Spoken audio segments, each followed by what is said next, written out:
사람들은 자유를 인간의 중요한 가치로 여깁니다. 자유가 아니면 죽음을 달라, 이러한 문구처럼 수많은 사람들은 억압과 그 고통 속에서 이 자유를 쟁취하기 위해 투쟁하고 자유를 위해 목숨을 바쳐 싸웠습니다. 현재 이 아프가니스탄에도 극단적 이슬람 세력이 국가를 장악함으로 자유를 억압하고 제한한다라는 뉴스가 들려오고 있습니다. 특히 여성들의 옷, 직업, 활동, 이것을 제한하고 억압하는 그러한 일들이 일어나고 있습니다. 과거 우리나라에도 이 주권을 잃어버린 그러한 아픔과 고통의 기억이 있습니다. 백성들은 모든 자유가 제한을 당하며 이름조차도 마음대로 사용하지 못하고 바꿔야 했던 그러한 시대가 있었습니다. 우리의 선조들은 이 나라의 독립을 위하여, 나라의 자유를 위해 피를 흘리며 싸웠고, 우리는 그 선조들로 인하여 지금 이 자유를 마음껏 누리고 있습니다. 때때로 우리는 이 세상에서 말하는 그 자유, 세상 사람들이 말하는 자유, 이것을 생각할 때 참으로 상대적인 것이다 라는 생각을 자주 하게 됩니다. 한 나라의 자유는 다른 나라의 자유를 빼앗음으로 말미암아 주어질 때가 많습니다. 힘으로 다른 나라를 정복하고 차지한 그 나라와 국민은 자유를 누리고, 반대로 패배한 그 나라는 정복당함으로 자유를 잃게 되는 그러한 구조 말입니다. 한 사람의 자유가 다른 사람의 자유를 억압하기도 합니다. 힘과 권력을 가진 그 사람의 자유를 위하여 힘없는 그러한 사람들의 희생을 요구하고 자유를 빼앗아 갑니다. 오늘날 들려오는 소위 갑질이라고 하는 것도 가만히 생각해 보면 누군가 누리는 그 자유를 위하여 없는 자가 그 자유를 빼앗기는 구조라고 하는 것을 우리는 보게 됩니다. 사람들은 모두 다가 이 빼앗긴 자유를 되찾으려고 투쟁을 하고 누리고 있는 이 자유를 빼앗기지 않기 위해서 사람들을 억압합니다. 오늘 성경도 이 자유에 대해서 말씀하고 있습니다. 1절 말씀에 보니까 그리스도께서 우리를 자유롭게 하려고 자유를 주셨다라고 말씀합니다. 오늘 성경이 말씀하고 있는 이 자유, 이것은 세상이 말하고 있는 그 자유와 분명 다른 개념입니다. 이 세상에서 말하는 이 자유는 억압당하는 상태에서 내가 투쟁하고 쟁취하는 것을 말합니다. 싸워서 이겨 얻게 되는 것, 내가 노력하고 나의 나라가 노력하고 우리가 힘을 합쳐 그것을 쟁취하는 것, 이것이 자유다라고 그렇게 말합니다. 하지만 성경은 우리가 싸워서 얻는 것이 아니라고 합니다. 성경에서 말하는 자유는 그리스도께서 대신 싸워 쟁취하여 주시는 자유를 말하고 있습니다. 그리스도께서 우리를 자유롭게 하려고 자유를 주셨습니다. 그리스도께서 우리를 자유롭게 하려고 죄와 사망과 마귀와 대적하여 싸우셨습니다. 죄를 물리치시고 사망에서 일어나 마귀의 머리를 짓밟으심으로 승리자가 되셨습니다. 그리고 그가 승리하심으로 말미암아 우리에게 자유가 주어졌습니다. 성경은 우리가 자유를 얻기 위하여 한 것이 하나도 없다, 이렇게 말씀합니다. 그리스도께서 자유를 위하여 싸우셨고 쟁취하셨습니다. 그리고 우리 모두는 그것을 선물로 받게 되었다라는 것입니다.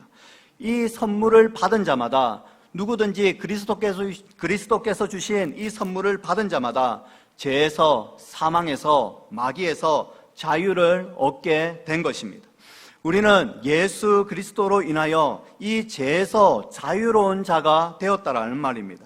그래서 찬송가의 가사처럼 죄에서 자유를 얻게 함은 보혈의 능력, 주의 보혈이라고 하는 이 찬양처럼 더 이상 우리는 이 죄의 종이 되거나 마귀의 종이 되지 않는다라는 것을 의미합니다. 우리는 참으로 이 선물을 받음으로 말미암아 자유를 얻게 되었습니다. 죄로부터 자유를 얻게 되었다라는 말은 우리와 하나님과의 관계가 더 이상 진노의 관계 또는 불화의 관계가 아니라 친밀한 관계가 되었다라는 것을 의미합니다. 예수 그리스도께서 이 자유를 주심으로 말미암아 우리는 더 이상 하나님을 두려워하지 않습니다. 이 말은 내가 하나님께 조금 잘못하면 하나님께서 형벌을 내리실까 하는 그러한 두려움을 가지지 않는다라는 말입니다.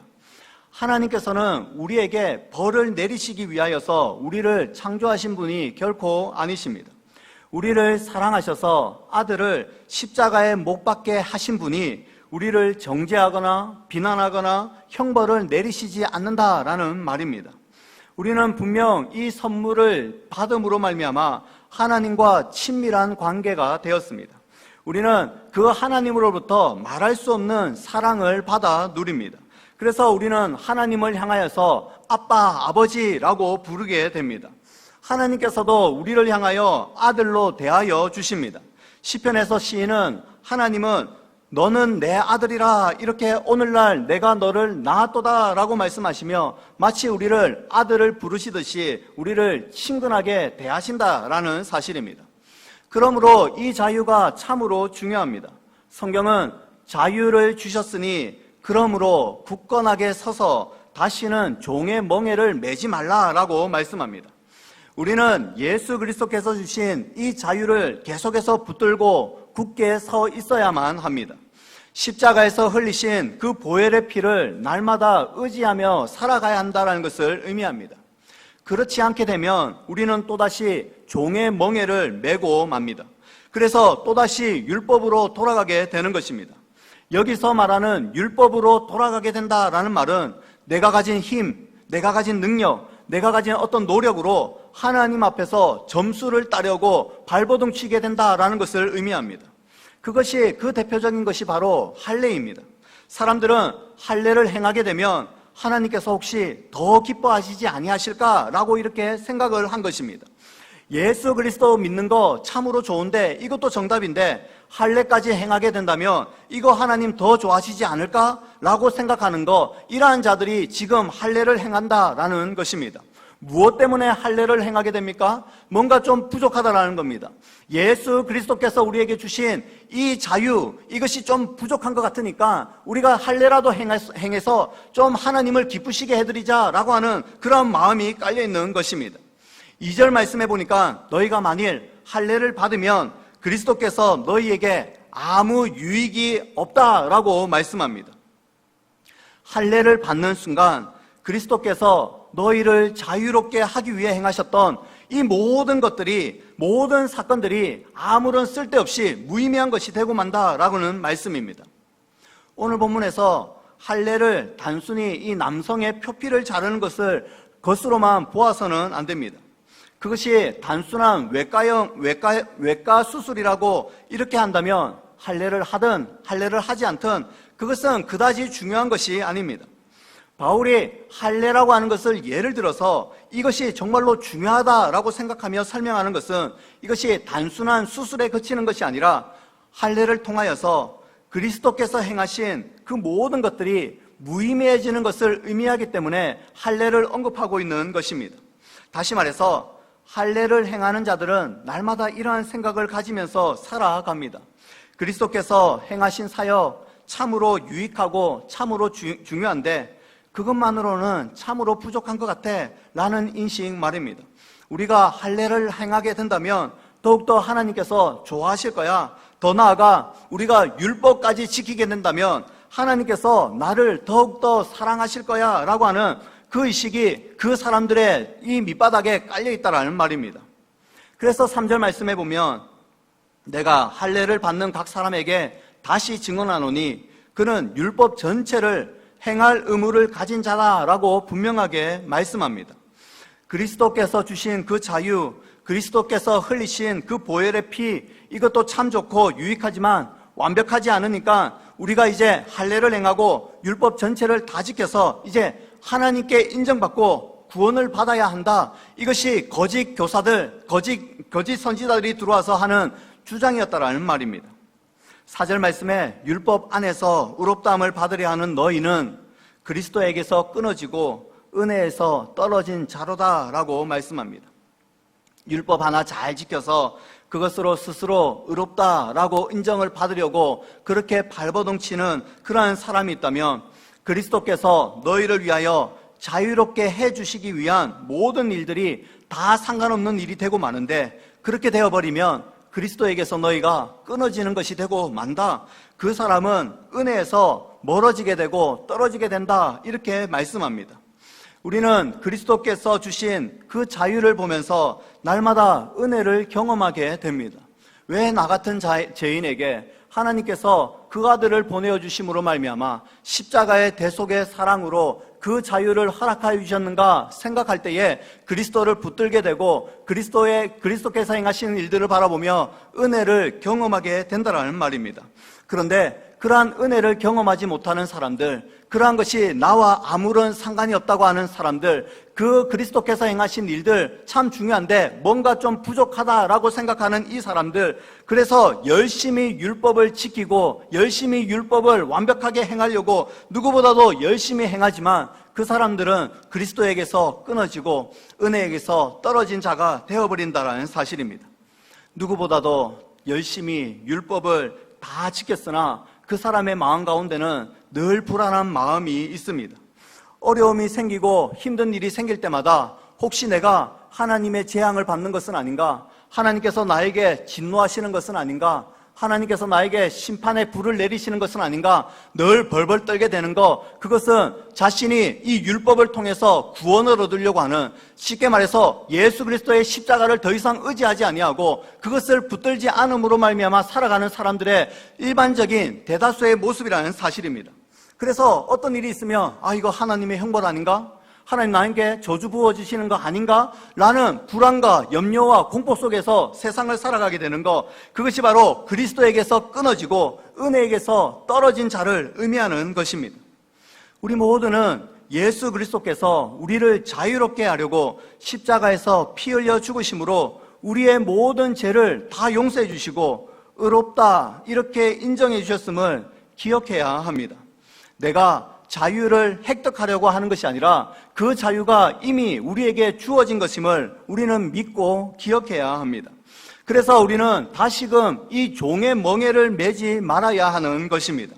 그리스도께서 우리를 자유롭게 해주시기 위하여 자유를 주셨는데 그것을 내던져버리고 또다시 종의 멍에를 짊어지어서는 안 된다는 말입니다. 조금 자칫 잘못하면, 방심하면 죄의 짐, 죄의 멍에를 쉽게 맬 수 있기 때문에 지금 바울은 계속해서 우리에게 경고하고 경계하는 것입니다. 우리는 예수 그리스도께서 우리에게 주신 이 자유를 끊임없이 풍성하게 누려야만 합니다. 누리는 것은 하나님의 관계가 바르게 되었음을 늘 기억하며 하나님께로 나아가는 것을 의미합니다. 은혜의 보좌 앞으로 담대히 나아가 그에게 아뢰고 그의 음성을 들어야 하는 것, 그것이 바로 참된 자유를 누리는 자가 행하는 일이라는 것입니다. 종의 멍에를 매지 않고 참된 자유를 누리며 살아가기 위해 우리는 이 믿음을 계속해서 붙들어야만 합니다. 그래서 5절과 6절 말씀은 끊임없이 믿음을 강조합니다. 5절에 보면 우리가 성령으로 믿음을 따라 의의 소망을 기다린다라고 말씀합니다. 우리는 예수 그리스도의 그 십자가 대속 공로로 말미암아 자유를 얻었습니다.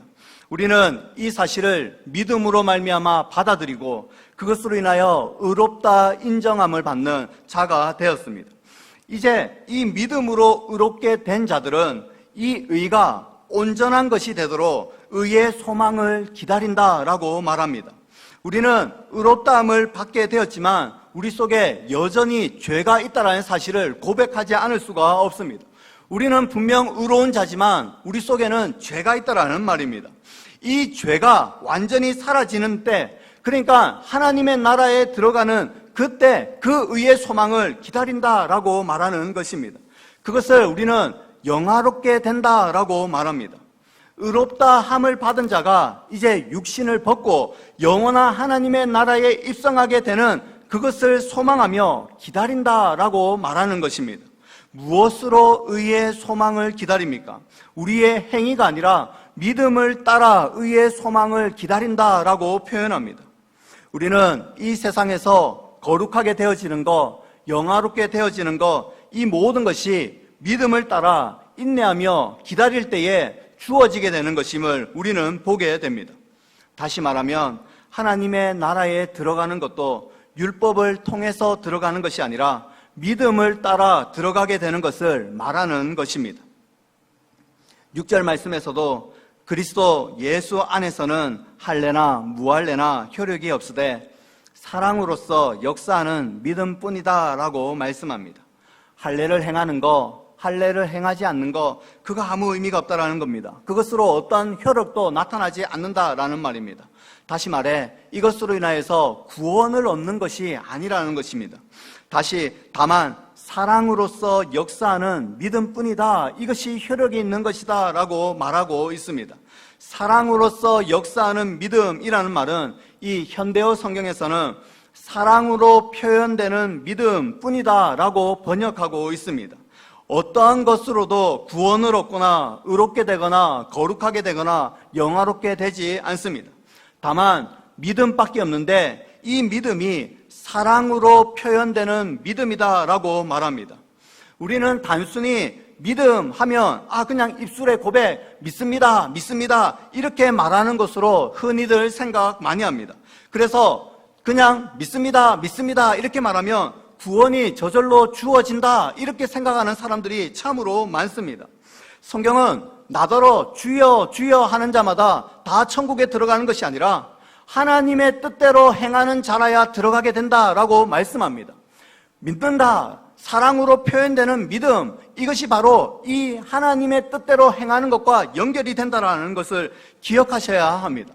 그러니까 계속해서 믿음을 강조하고 있지만 우리는 그러면 믿습니다 라고 하면 끝나는 것이냐? 그것이 아니라 믿음은 반드시 사랑으로 표현되는 믿음으로 나타나게 되는데, 이 믿음은 항상 우리가 사랑으로 표현되어지는 것인데, 그것은 바로 하나님 앞으로 나아가서 하나님의 절대적인 은혜와 사랑으로 말미암아 순종하는 것이 포함되어진다는 것을 우리는 기억해야 합니다. 이것은 분명 율법과 확실한 대조를 이룹니다. 율법은 혹시나 이거 내가 구원받지 못하는 거 아니야?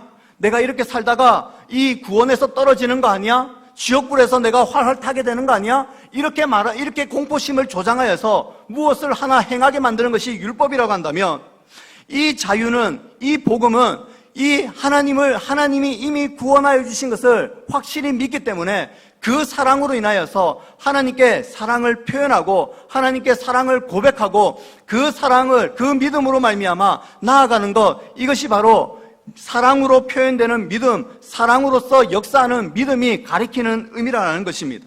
우리는 오늘 말씀을 통하여서 이 바울이 믿음으로 말미암아 의롭다함을 받고 믿음으로 말미암아 영화롭게 되어지고 믿음으로 말미암아 하나님의 나라에 들어가게 되는 이것을 말하면서 아주 조심스럽게 이 믿음, 단순히 사람들이 그냥 주여 주여 말하는 그것으로 한정 짓는 것이 아니라 확실하게 하나님을 믿는 그 믿음이 사랑으로서 표현되어지는 믿음, 그 사랑으로 표현되어지는 것이 하나님의 말씀을 귀 기울여 듣고 그 말씀으로 기쁘게 순종하고 자발적으로 나아가는 그 모든 것을 가리킨다는 것을 바울은 지금 우리에게 말하고 있는 것입니다. 그 행함은 결코 우리가 율법을 통하여서 내가 이거 한번 해봐야지, 그것이 아니라 하나님의 은혜로 하나님의 사랑으로 그 일을 감당하게 만드는 것, 그것이 바로 자유가 우리에게 주어지는 놀라운 능력이라는 사실입니다.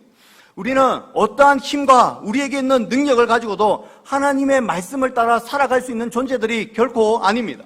우리는 어떠한 내 실력과 능력이 있다 할지라도 그 힘을 붙들고 하나님 앞에서 구원을 이룰 수 있는 능력이 없다는 사실을 우리는 고백해야 합니다.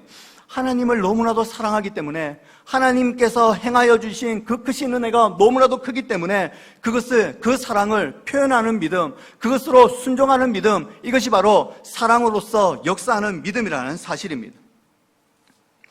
우리는 이 사랑으로서 역사하는 믿음을 따라 살아가야 되는데, 그때에 우리는 우리의 힘으로 살아갈 수 없음을 잘 알기 때문에 우리는 두 가지를 의지하게 됩니다.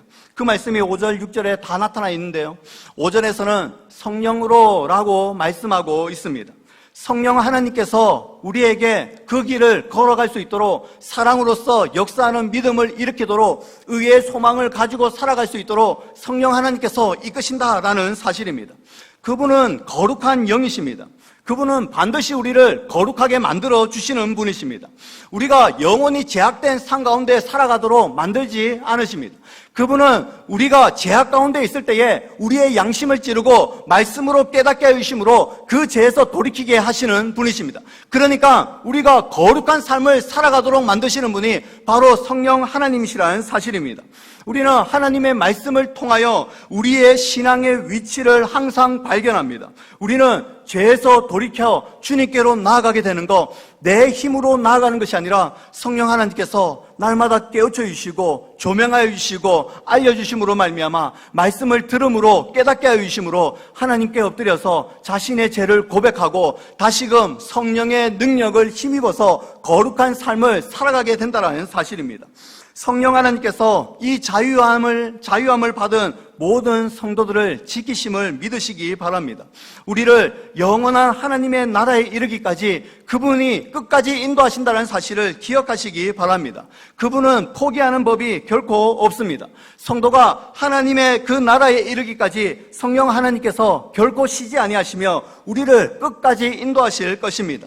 그러니 우리는 그 성령 하나님의 음성에 귀 기울여 순종하며 이 세상을 인내하며 살아가야 합니다.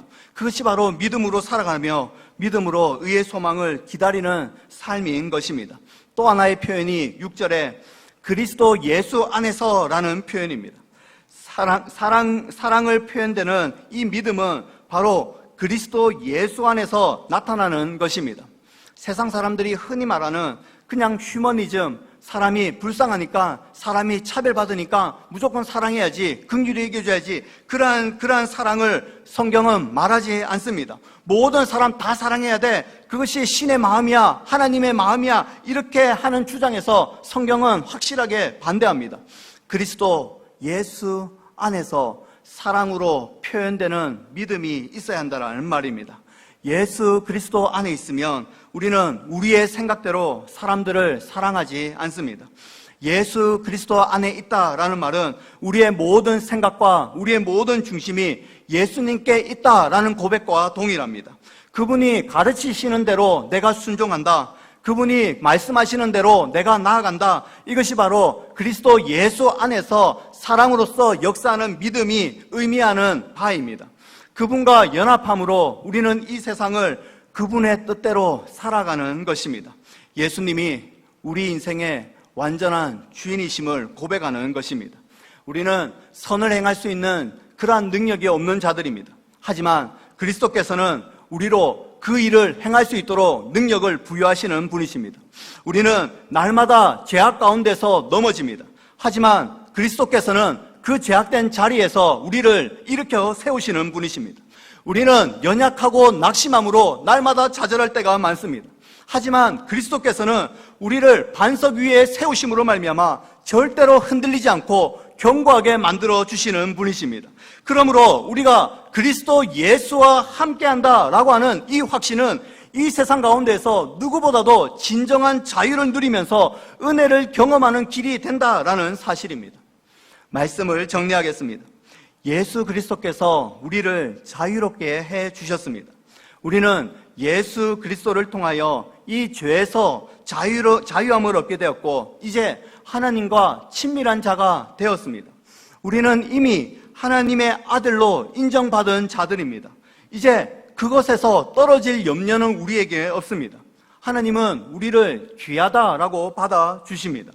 우리는 그 크신 사랑과 그 크신 은혜로 인하여 우리의 삶과 우리의 생명과 우리의 모든 것을 하나님 아버지께 드릴 준비가 되어 있습니다. 우리는 하나님의 영광을 위하여 그 하나님의 아름다운 이름을 위하여 우리는 살아갈 준비가 되어 있습니다. 그것이 바로 예수 그리스도 안에서 그분과 함께 살아가는 자들이 고백하는 입술의 고백입니다. 이 사실을 믿는 그 믿음, 이것이 참으로 중요합니다. 굳게 서서 종의 멍에를 매지 않기를 간절히 소원합니다. 우리는 믿음으로 영원한 하나님의 나라를 기다리고 소망해야 합니다. 우리의 믿음은 반드시 하나님을 사랑하고 이웃을 사랑하는 형태로 드러나게 될 것입니다.